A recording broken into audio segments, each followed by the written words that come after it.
کبھی آپ نے سوچا ہے کہ اگر امام مہدی ہمارے دور میں آ گئے تو ہم ان کو کیسے پہچانیں گے؟ کیا وہ صرف مکے میں تشریف لائیں گے اور مسلمانوں کو ماننا پڑ جائے گا کہ وہ مہدی ہیں، اور وہ بھی بغیر نشانیاں اور ثبوت کے؟ ہم تو اپنی داڑھی کی لمبائی تک پر اتفاق نہیں کر پاتے، تو ہم کیسے اپنی پوری امت مسلمہ سے یہ امید کر سکتے ہیں کہ وہ ایک واحد شخص کو مہدی مان لیں؟ اس بات پر غور کرتے ہوئے میں اس نتیجے پہ پہنچا کہ مہدی کی روحانی نشانیاں پوری امت مسلمہ کے لیے ان کی پیشن گوئی کی گئی قیادت کی ایک اہم پہلو ہیں، کیونکہ وہ ان کو مہدی کے طور پہ قبول کرنے اور ایک عظیم خلافت کے قائم کے لیے مسلمانوں کا اتفاق کو حاصل کرنے میں ایک اہم کردار ادا کریں گی۔ اگر المہدی سے مراد ہدایت یافتہ ہے تو اللہ ان کی رہنمائی کیسے کر رہا ہے، اور اللہ ان کو ایک رات میں کیسے درست کرے گا؟ میں نے یہ سوال خود سے پوچھا اور پھر مجھے اپنا جواب مل گیا۔ جیسے کہ حدیث میں آتا ہے کہ محمد صلی اللہ علیہ وسلم نے فرمایا کہ بے شک رسالت اور نبوت ختم ہو چکی ہے، لہٰذا میرے بعد نہ کوئی رسول آئے گا اور نہ کوئی نبی، اور مبشرات کے تصور کا بھی ذکر کیا جو کہ مسلمانوں کے خوابوں کی طرف اشارہ کرتا ہے اور اسے نبوت کے حصوں میں سے ایک حصہ سمجھا جاتا ہے۔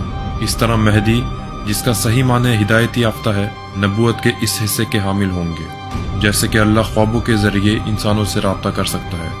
اللہ تعالیٰ سورہ شورى کی آیت نمبر 51 میں فرماتے ہیں، اور کسی آدمی کے لیے ممکن نہیں کہ اللہ اس سے بات کرے مگر وحی کے ذریعے یا پردے کے پیچھے سے یا کوئی فرشتہ بھیج دے، تو وہ اللہ کے حکم سے جو اللہ چاہے القا کرے۔ بے شک وہ بلند و برتر ہے، حکمت والا ہے۔ پرانی آیت اس بات کی تصدیق کرتی ہے کہ اللہ اپنے بندوں کے ساتھ پردے کے پیچھے سے بات کر سکتا ہے، اور جسے علماء نے الہام یا خواب کے طور پر شناخت کیا ہے۔ مہدی کے خواب نہ صرف اس کے لیے رہنمائی کا ذریعہ بنیں گے بلکہ عوام کے لیے ان کا مہدی ہونے کا ثبوت دیں گے۔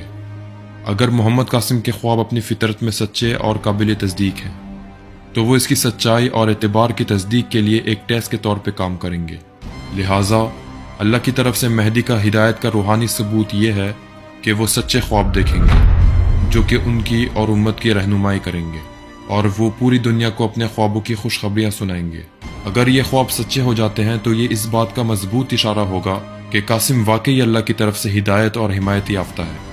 میں یہ بات بھی شامل کروں گا کہ ماضی کے علماء جیسے کہ ابن تیمیہ، امام غزالی اور امام نووی نے کہا کہ خواب میں اللہ سے بات کرنا ممکن ہے۔ اس کے علاوہ احمد بن حنبل اور ابو حنیفہ جیسے علماء کو خواب میں اللہ سے کلام کرنے کی سعادت حاصل ہوئی ہے، اور یہ باتیں بالکل وہی ثبوت ہیں جو محمد قاسم سامنے لا رہے ہیں۔ آگے جا کے ان کے وہ خفیہ خواب جن سے ہمیں یہ پتہ چلتا ہے کہ آگے جا کے یہی محمد قاسم امام مہدی بنیں گے، ان خوابوں کے بارے میں جلد ہی بات کروں گا۔ وہ بھی اس رات کا انتظار کر رہے ہیں جب اللہ تعالیٰ ایک خواب کے ذریعے ان کی اصلاح کرے گا، لیکن یہ ساری باتیں انہوں نے اب تک پبلکلی نہیں کہیں۔ یہ صرف اور صرف میرا مفروضہ ہے۔